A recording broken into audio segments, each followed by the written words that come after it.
beginning to stir. Prepare for battle.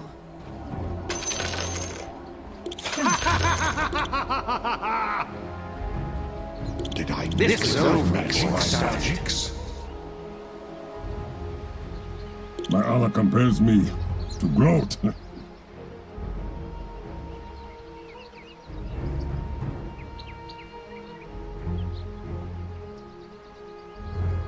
Happy birthday, you old bastard. But now we gotta get to the Dota. Hello, folks. Welcome back to some more Division 2 action. Cat. It's early. It's too early. Yep. Feels really early. I mean, are you fully awake? I mean, I'm already second energy drink in. How you doing? Like, 30 I'm like- seconds to battle. you know, I'm getting there. 55, 70%. Huh? You gonna like ramp it up as you go? I mean, I guess the question in my mind is, I was at like 30% and appeal. Oh, the energy levels are rising. This is something. Yeah, that's what I was about to ask. Do you think LiveToWin, do they feel like they're fully awake with this? Running an off-lane Sven, something that I don't think we've seen. Has it been like a year? I think at least since we last saw some competitive off-lane Sven. Been that long? I feel like it's been more recent. Either way, I mean, it's kind of an interesting take. Give it the old switcheroo with the PL. Put the Sven in that offlane role. Terrible. He has Warcry is quite strong. The stun scales kind of nicely, and you get that sort of boss carry. Yeah, also, I mean, I don't know about you, but of course you should know, being a very fanciful +1 player that you are. PL kind of feels like a stealth OP hero at the moment. Like, you can see why it doesn't get picked when there's things like Sven and PA and all these Battle Furies currently, but the amount of damage this hero can do on the lane with just a Phantom Rush and in the early game alone with that strategy is pretty ridiculous. PL is always asleep. When I mean, when Sven is played, right, then you know what is PL to do. If there's a good Sven patch, Ember patch, etc., PL kind of just falls out of favor versus a lot of these heroes. Can't become this big. I mean, at some point you can, but you need like 6 items, and that's not really the timing you're looking for. No. There's only one hero kind of countering the PL, and not even a full-on, I would say, counter then take off. And more importantly, when you pick the counters that should be there, then yeah, it feels pretty cozy. You know what I mean? When you figure out how these lanes are going to play out, I'd say they're pretty decent for LiveToWin. Like, this top lane shouldn't be a problem at all, right? Like, you're a Slardar playing against a Dispel. And then on the bot lane, you know, it is a melee hero up against the Monkey King, but you've got a lot of control of the Rubik and the Sven. Yeah, exactly. Billboard's kind of an... or those early levels. Kind of hard for you to trade despite having the... You have these two...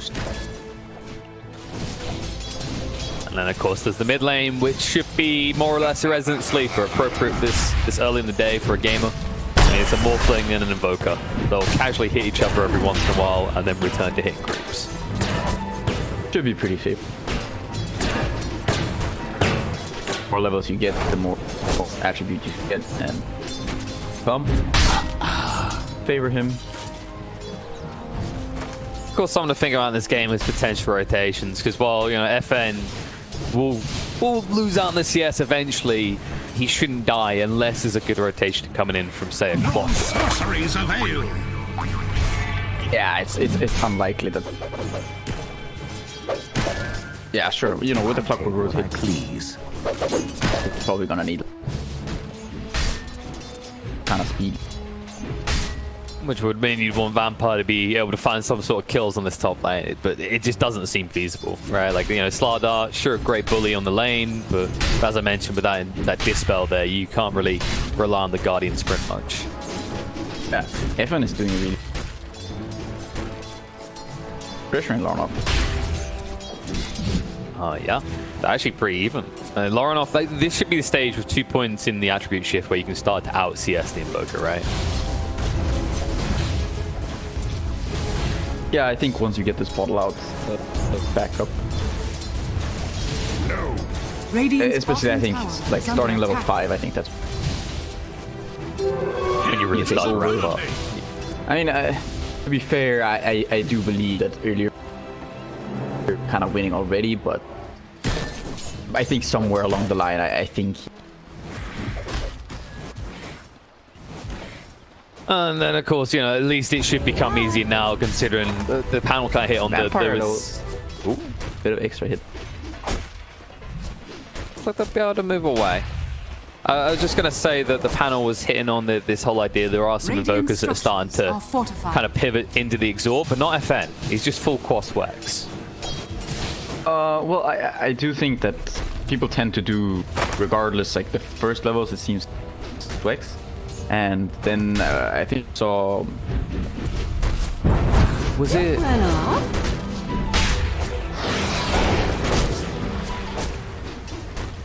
Trying to remember. Can't remember. All I can recall recently is Limp Invoker, considering it was his first Invoker performance in over 2 years, I think, from competitive. So that was kind of fresh in my mind. Either way, it was like the Invoker. The Invokers that I've seen, they go for this cross-vex the levels, and then level 8, 9 something, you start getting the exort, and then by the time you're level 30, you have the maxed out exort. I think I remember who it is. I think it was GPK, right? I think so. It was like yeah, 3 or 4 points in the Quas and the Wex, and then it was like he capped that exort, went for a Midas. After, Yeah, that sounds about right. Yeah, after phase, I think it was. Yeah, that was the one. But yeah, I think you're right. I think for a while it's kind of been Quas Wex. Now it's kind of that shift over. I remember a long time ago, no one always used to be the 2-2-2, right? He was like equal parts Quas Wex and exort. Waters rise. But those days seem to have passed. It just seems like the value is too high in the early points of Quas and Wex, especially for the lane.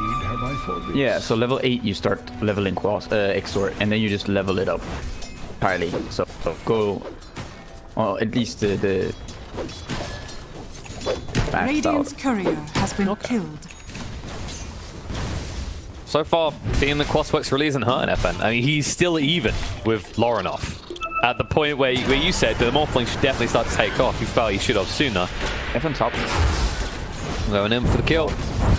Alex out of mana, so no way he can really run or hide. He tries to hide behind the tree, but he doesn't have the mana for a TP out, and one more hit would finish him. Dire are scanning. I mean, even if he didn't find you here, it wouldn't be worth it. But Seneko is a smart lad. Dire's He'll look the right middle way, and tower is under FN attack. might even get the kill because of this. Tornado is a whiff.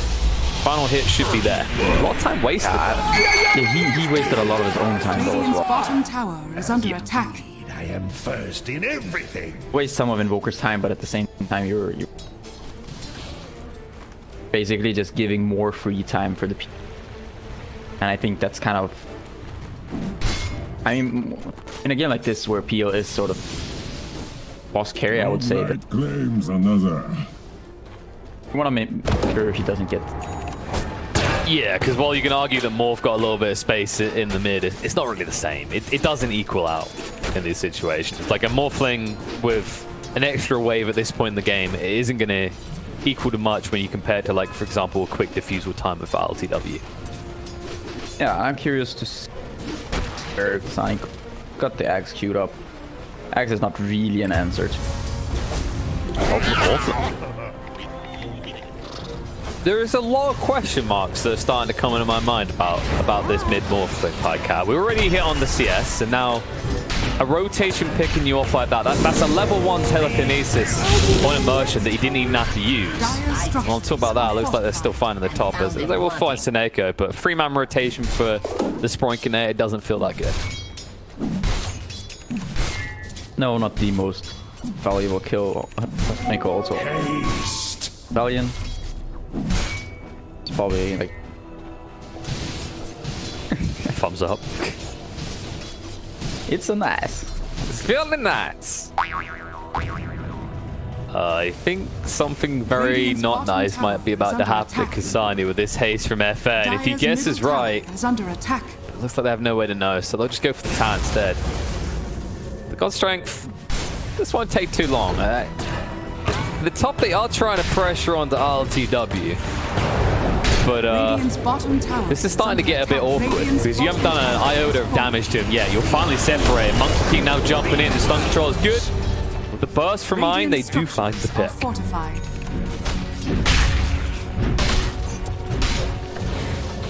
On the mid, actually, thought about getting a lot of damage on this tower for free. FM will arrive now. Tornado is going to connect. The cold snap first to ensure it. The lift is going to come out, but Morphal's already hit. Loronov's got fast fingers. That's what we can confirm. Yeah, it shouldn't. Dire's top tower is under attack. Radiant's bottom tower is under attack. I never liked this hero. You never liked it? I never liked the water boy. See, I always had, I don't know why, I have the same thing with IO where I want to hold the button and then let go to stop shifting. And there is no option to do that. I'm not sure if I'm the only one who would like that sort of option. I think it'd be nice, you know. What do you mean? So like to shift, yeah, you shift, so you like hold it to shift the mountain and you let go, sort of thing. I don't know why. It's casual pick on 9 in the meantime, while I'm rallying Pycat's brain. As opposed to just like as to tapping it, yeah, you just tap it, right? Ooh, Sven. Like I wouldn't mind having that kind of like that variety of customization. You know, Dota's been out for a few years, especially with IO's balls as well, right? Like imagine if you could just what if you hold to expand. Can't you just hold the button? Can you? I guess it kind of is. But like, nah, you got me on this one. I just want to use it. I just want to use this as a segue.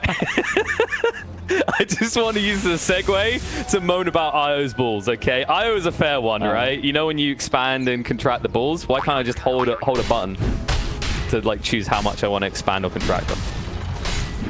2 buttons, let's go.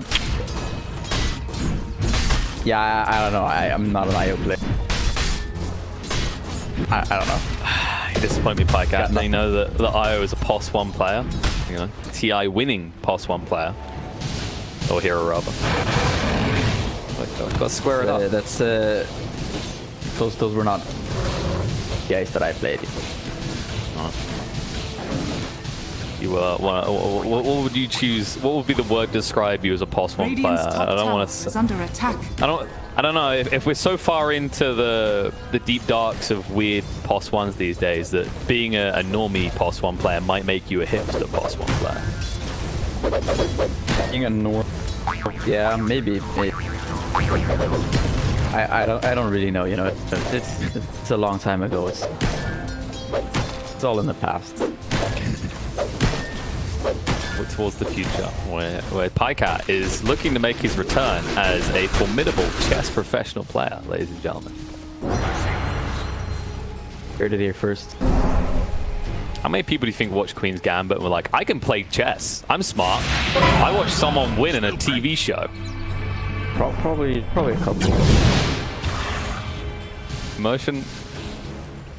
Nice. See, Seneko, nobody dies on his watch now. A medallion of courage. If it wasn't for the courageous medallion, Immersion would have screamed like a coward, soiled himself, and died of dehydration from soiling himself. Kinda nice. He gets an addition. +5 armor. Pretty hard. It's a pretty quiet game so far. I'm kind of interested for Afterlife. Got the 4 staff. Probably against just Clockwork. Beck. So, I mean, I remember when we saw the POS free Sven a lot. It was this kind of utility, right? But I don't think I can't recall it often building mech of all items. I guess no. I was also a little bit baffled. Did he really even have the mana pool for it? Is one thing. I guess with the 4 stuff is not too bad. The arcane ring. That's true. And he's a tread switcher. I'm sure he remembers to do that. So he'll have plenty of mana to work with there. I guess to be fair, it's not the worst. You have Cry. You're gonna have Warcry mech. True. Aura boy. the one thing that I had in mind is having the Sven Radiant are scanning. as a hero. You are gonna be able to. Yeah. At level 15, you get the spell. Oh. They got the hook shot. Maybe they're going for Afterlife. Seneco's still alive. They can't find the kill. Instead, they're going to be turned around upon him. Now, Malik out alive. He's just going to fall here by the looks of it. He'll buy a little bit of time with the Heavenly Grace, but not enough. Hook shot initiation a little bit late now. On to FN, going to push him towards Laurenov, but he's tanky. Throws out the Spirit Vessel, looks to move away. Afterlife will now chase in on a Vampire who will fall. Gambit. What was the grand plan here? You're initiating on a level 7 Enchantress. We've all had that experience before. We should all know better by now. Dire are scanning. Yeah, just initiating on the Enchantress. He's got the medallion. He probably buff. And all of a sudden, down even with the Slaughter Ant. Is under attack. Not the easiest. Radiant And FN also, he did commit sort of more waxy build than the other players. Dire's top tower. But he's starting to get some support. Prospects are doing pretty sexy right now. The stun control coming in. GA forced out. Laurenov. Long mana will have enough to waveform away. But with the defusal on LTW, nobody can really frontline against them. And all that effort put in by Gambit, they're still going to lose the tower. At least your Monkey King is farming. Middle tower has fallen. And you will have the Axe soon. It's just a case of whether it's going to be enough. We might find out. As FN is trying to force them out. He has got the Tornado in 2 seconds as well. But no dice. Yeah, I'm still thinking that still need something to deal. Still think he's sort of unchecked. Radiant's top tower is under attack. Have your axe on Monkey. Radiant structures are fortified. Phantom Lancer. What? Ooh. Nah, but I mean, Radiant's generally, Monkey King, you tend to buy something like Battle Fury. Maelstrom used to be the go-to for a while there. When Maelstrom now, so even Radiance is something I think Thompson was one. Buy a lot of Radiance. But I mean, if you just go for the axe, you're still gonna run into the getting swarmed. They don't really have that many things to. At some point, you're gonna have the waveform, essentially the wave targets multiple charges. But dealing with some very tanky illusions is not. Right now, Vampire is experiencing that as he found LTW. Got whacked into the ground pretty quick. I mean, it is kind of the par for the course standard with Monkey Kings, right? They love this axe right now. It's pretty good for farming up, but I see where you're coming from. It's the fact that, like, some of the lines of a Battle Fury wouldn't just be the farming value, it's the counteraction against the PL. Whereas an axe, I mean, maybe axe Radiance, but you can see he's going for a BKB, so. Yeah, exactly. Like, if you're gonna go for this axe and you're just gonna use it to farm anyways, then I don't see why you a Radiance or a Battle Fury, whatever it is that lets you at some point fight this PO, because he's gonna become the issue. It's already a top net worth, pretty much shared position. Morphling, but oh, not again. Not again. Not again. Alright, this time it works. What's going to happen in response, though? They do actually connect on their FN, forced up to get him out of the way, but they are in the river. Nice disarm will stop Malik, but Immersion stuck in the corner. He thought his team was rogue. I think Gambit might be. No? They got the Corrosive Haze coming off cooldown soon. I mean, it is a decent pace, especially with the Ags from the Monkey King. So, convenient opportunity to Roche coming out for Gambit. To win. They're going to be too late to contest this. Aegis in the hands of the Monkey King. Yeah, I'm kind of surprised I think I'm not sure if they didn't realize that did, but I mean, it seems that Immersion did. The other guys kind of just went in. I think you can contest that road. Have a Sven with the Hammer. He's got a mech fighting capabilities, right? They are not bad.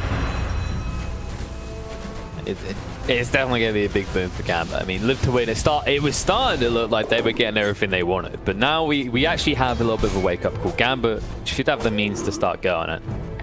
And this kind of covers maybe their weak point, right? Where the Morphling, he isn't the biggest threat, but now you've got this Aegis and the Monkey King, you can pivot and play forward. Yeah, I'm still kind of hoping that Sunny goes in some sort of Radiant's bottom tower. farm heavy, but also PL Radiant structures are fortified. heavy item. Dire's structures are fortified. He might just go pivot into it after the DK. You live in a dream world, my friend. I think Kasani believes that he's not meant to be farming, and that's just simply meant to be the Morphling's job in this game, and that might come to bite him in the ass. LTW. Yeah, I mean, Morphling is...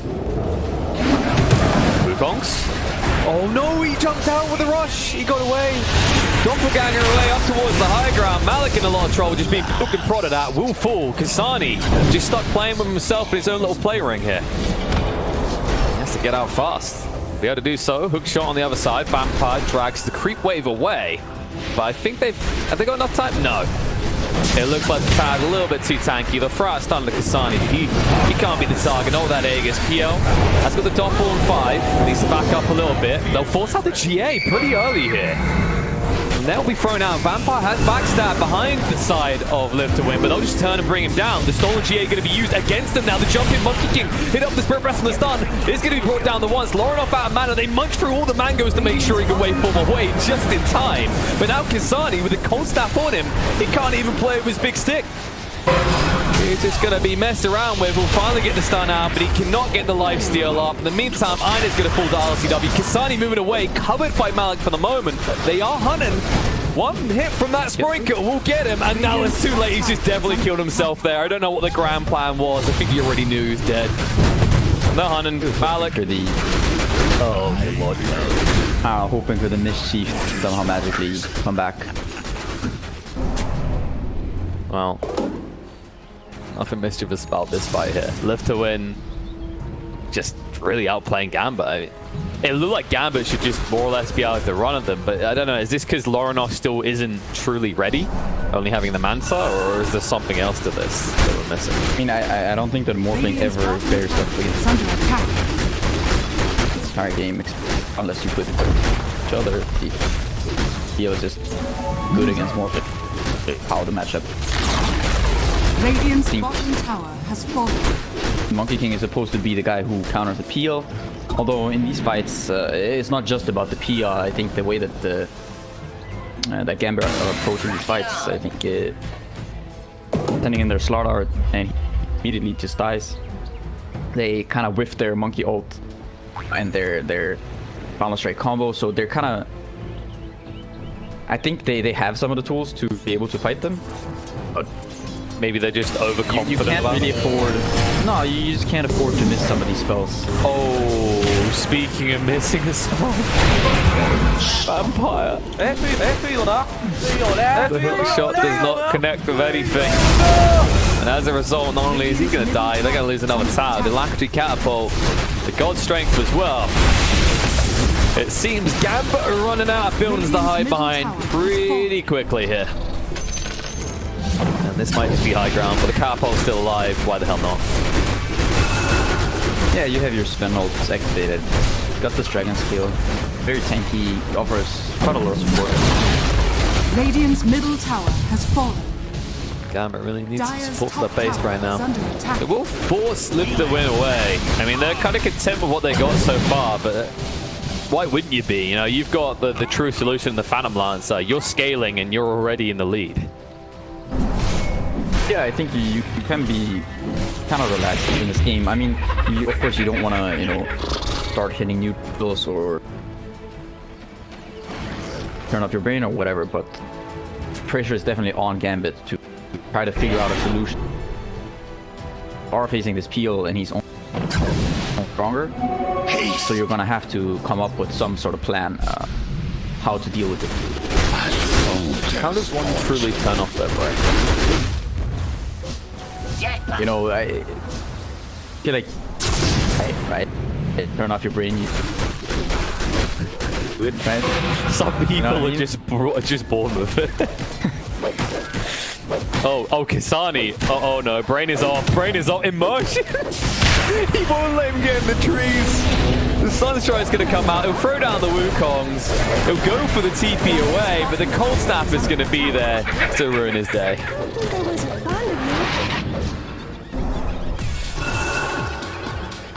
Yeah, I think the BKB was the base, was it? Or Yeah, did he actually have the BKB on him? Ooh. I don't know if he did have it. I mean, even if he had it right, it wouldn't make sense to use it there because you'll just get kited. That's the awkward part of him right now is without someone like Clockwork. I just figured he would just use. Maybe it might have been just in it. All right, Ruben. Alex says this is a more logical target than Sneko. Hook shot in, but the lift's going to come out. Immersion catches him in time. He could go for the steal, but decides against it. Malik just being poked and prodded at. Immersion does get his hands on the Heavenly Grace. They will lose Sneko, though, before he can save it.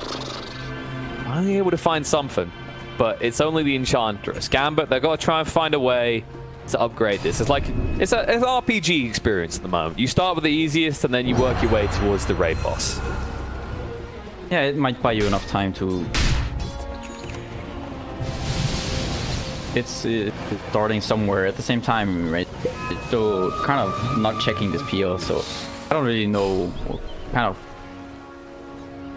what's going through their, like what the thought process is here, because I think that if you don't actually buy any sort of item to deal with the Lancer, then, you know, then he's not dealt with, right? Are scanning. I mean, the man's got 150 games in the last 8 days, you know, you gotta respect this. Sven. They get him. That strike's good enough. I mean, with the unchecked PO here, do they fight is the real question. They need to try and dodge it, but they can't. It's just going to go straight in the vampire. The GA is going to come out too late. They'll jump in now. BKB from Lauren off. The stun control slot just gone. LTW just runs out of the ring, screaming as he leaves, but that's a sarcastic scream. He's not scared of a goddamn thing here.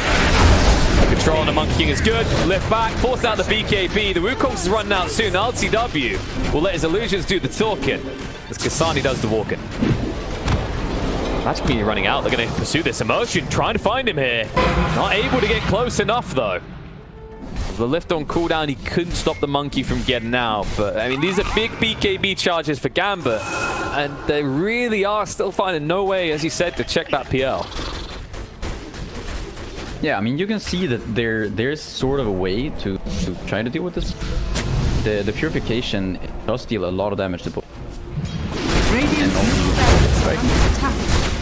But then the PL has to be in the mix, right? He has to go in and he needs to be scaling enough as well, right? And when he's going to the Scardy, that's not going to be the case. Control on a Monkey King. No BKB for 18 seconds. That's long enough to kill him off. They're going to jump in on top of him. Well away. Lorinov turns around looking for the sniper. Finds Sneko. Moving away is not going to be effective for the Invokers. The hook shot is good for Vampire. Afterlife looking to re-engage. Won't be able to find a good target here. We'll just use that stun as cover to back away. I'll admit, Gambit, they got means of defending the base. They'll respect it as well. Instead, now the goal for LiveToWin is just trying to posture around that Roche, which will spawn in 25 seconds. Yeah, you get the one-sided Rex. You lost your Invoker. He doesn't have buyback. I don't know. Lorinov is actually queuing up a Rapier. Ooh. Could get a little bit interesting. It's quite early in the game, but the timing on which you'll get that should coincide with the level 20, right? So you wanted some way of checking the PL, and that wouldn't be a bad way. A waveform through just disintegrating the Illusion Army. Yeah, I think the issue might be that at the point where PL gets Gatti, first of all, he gets a lot of additional armor, which raw sort of physical damage, but also you're gonna have the Skadi against them if you still quite squishy. Go for this rape down really. It's gonna be very tough for him to fight. Playing to win, Pycam. Right? None of this cowardly crap. He's like, oh, I could have a Skadi. I could have these items that make me tanky. But Lorinov, he cares about winning. Yeah, I'm thinking more along the lines of something like something that lets you take out some of these other targets, and then you can sort of swarm the peel after. But I mean, potentially no. This could potentially be one of the better choices here, since you're kind of, your monkey is not really buying anything to try to deal with this. No. About it. I love that. The counter argument is like, well, Lauren, I'm sitting there going, the Monkey King's had a bad day. I don't think I want to raise the point that the PL's his problem. I'll just cover for him. Yeah. In some ways, it kind of makes sense, right? Like, you could try and eliminate the support and cast of LiveToWin, but we're reaching a stage where if LTW continues to go unchecked, he will not care if he's 1 versus 5. Like, the Illusion Heroes are the classic example of 1 versus 9s, right? Yeah, exactly. I mean, if the PL does get to his Skadi and or Abysso that you want, then yes, at some point he's going to be able to fight these more or less alone. At the same time, if we also do get the game going for another 5 minutes or 20 minutes and we get the Slaughter to level 25 and you get the undispellable corrosive haste, then all of a sudden, then you have and the interesting part is going to be seeing if Afterlife continues to pivot, because he's going for the AC, which it still fits that support and cast role, right? But then from there, if he feels like they need a secondary scaling core, he could switch over to more of your classic kind of POS 1 Sven build, right? Yeah, for sure. I mean, it's some sort of hybrid build. I mean, the mech is just the thing that looks a little bit strange, right? It looks a little bit out of place, but at the same time, he's gotten some value out of that mech. Fights the additional armor to get try additional armor with AC, even with that dragon scale. He's just a tanky, fighting, damage dealing at all. Yeah, I mean, this is got kind of your comparative to when someone starts with buying Tranks and then starts building right-click and items. Just like, this doesn't stop him from transitioning. It's just a matter of when. And this cookie cutter Sven so far, it is definitely serving LiveToWin well. Although his internet connection working would probably serve LiveToWin better. I mean, what do you... That's just life sometimes. Sometimes your PC just... Shit, guys, my PC crashed. I don't know what the hell happened, you know? Reap your harvest. Have those moments sometimes. Protect your soul. The fair ones when there's like a reason that was the person's fault, but they don't want to admit it. The classic one is when a player is like, huh, this PC doesn't work, and then an admin comes over, and it's like he hasn't plugged his keyboard incorrectly or something. I've honestly, witnessed those before. You must have witnessed those. I mean, personally, like me, I'm so... I know nothing about whatsoever. I'm complete garbage when it comes to computer. I know or used to know how to play Dota. Computers, I know nothing. No hablo PC. Put me in front of... I mean, I know how to get Steam going, and I'll start Dota. But the extent... Like stealing candy. That's kind of the beauty of when you're on teams, right? You just have someone else sort of for you. It's like, team house. Who's the tech dude here? Please help. Some of us, we went too far down that hole. We learned all the pieces of the PC, and then we didn't do anything with it. There's enough, what's the word, enthusiasts out there to always help you. And if everything else fails and you don't trust anyone, good old JJ's always there to have our back. Pause. We got a long one. I mean, this kind of seems par for the course. I thought we might have been on our way for a quicker day after Pigzs in an elimination game GGing out at 15 minutes. Yeah, that was a fairly quick one. The enthusiasm in your voice as you're like, that was my sleep and my wake up time interrupted. Just I mean, so I was just surprised, you know, like I saw the start of the game, and then I was like, looked at my phone, I looked down, I looked up, Shit. What the hell? What is this? I was just sitting in the background. I was just watching, you know, some competitive Age of Empires. Like, maybe I'll play a quick game or two, something. I think we got a little bit of time before the and I just look across like, GG. What? But this is they lost the first game. I mean, it's not something. I hope we don't see it here, because most of the time, even when crap looks over, right, and you're in an elim, you play it to the bitter end just in case, right? Because it's your final chance, right? It's the final countdown. All of us, thank you. Get game. We have. Just in time. We're about to hit into our upcoming podcast, which we definitely will make because there's not enough of those in Dota 2 podcast. I feel like we had that discussion, didn't we? Dire's bottom Did tower we? is under attack. I don't know. I think we talked about. Maybe it's someone else. I mean, I think it's something we've always like people have talked about. I remember I was like, oh, wouldn't it be cool to like do a podcast and start interviewing players or whatever? And as I was having that thought, I think it was like last year, I think 10 podcasts just cropped up out of nowhere. And only 2 of them are still going from the ones that cropped up. We're gonna get the secondary roach here. They are. Once again, LiveToWin. Too slow. And despite LiveToWin seemingly like playing these fights better, if we put it in kind of macro in the grand scheme of things, Gambit, they're getting the higher value here, as they seem to remember that Roshan is a critical objective, and they never hesitate to go and get it.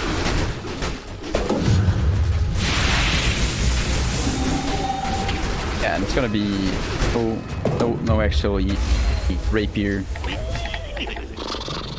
Gonna go into the butterfly.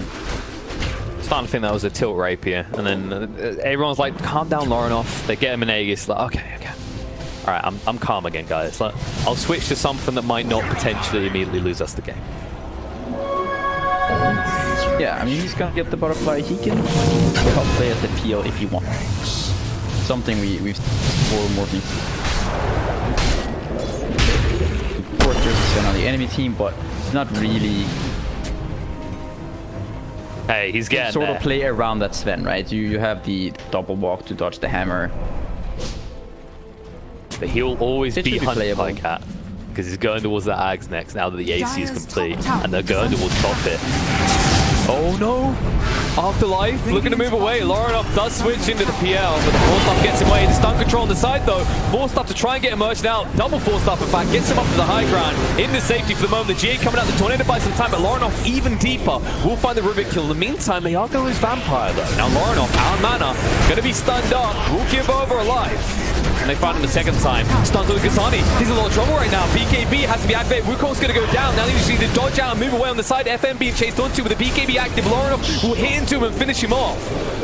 They'll turn around onto Laurenov. The Magic Immunity running out soon. They turn around the stun onto Monkey King. They'll clean him up alongside Ein.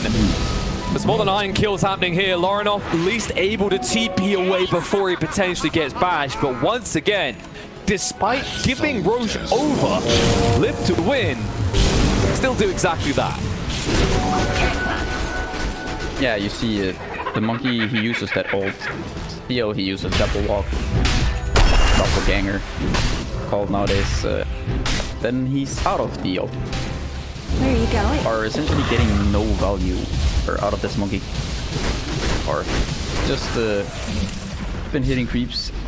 You're not really seeing sort of the benefits right now of the hero. Now he's finally queuing up to help you deal more damage, and also my concern is just that this might potentially be late. I think it's impressive that Gambit have actually kept the game so close in terms of net worth. He goes to the butterfly, he's 20, so are gonna get some more.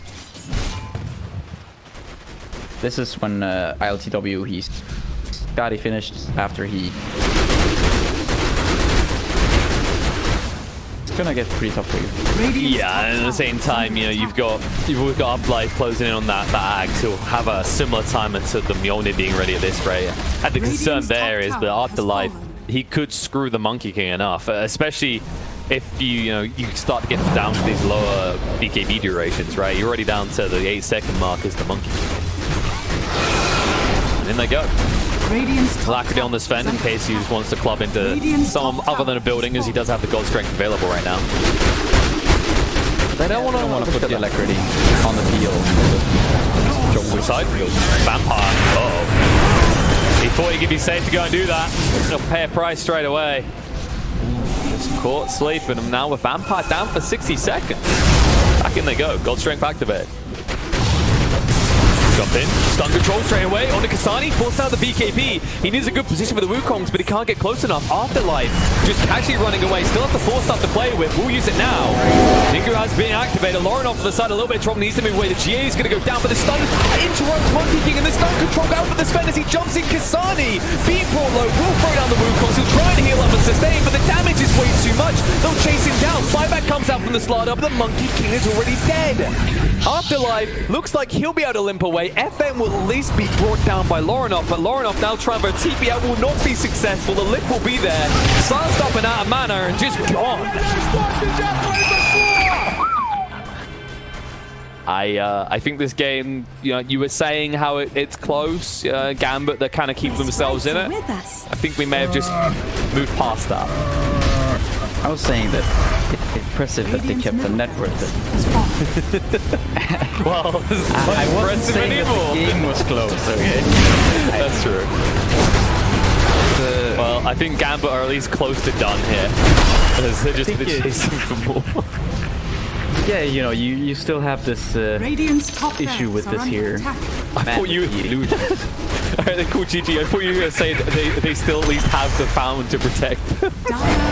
I mean, that they do. That they do. But it's not enough. GG comes out, LiveToWin, reminding us that for all the harrowing nightmares we have about Phantom Assassins and Svens and all this crap, Lumen in the dark.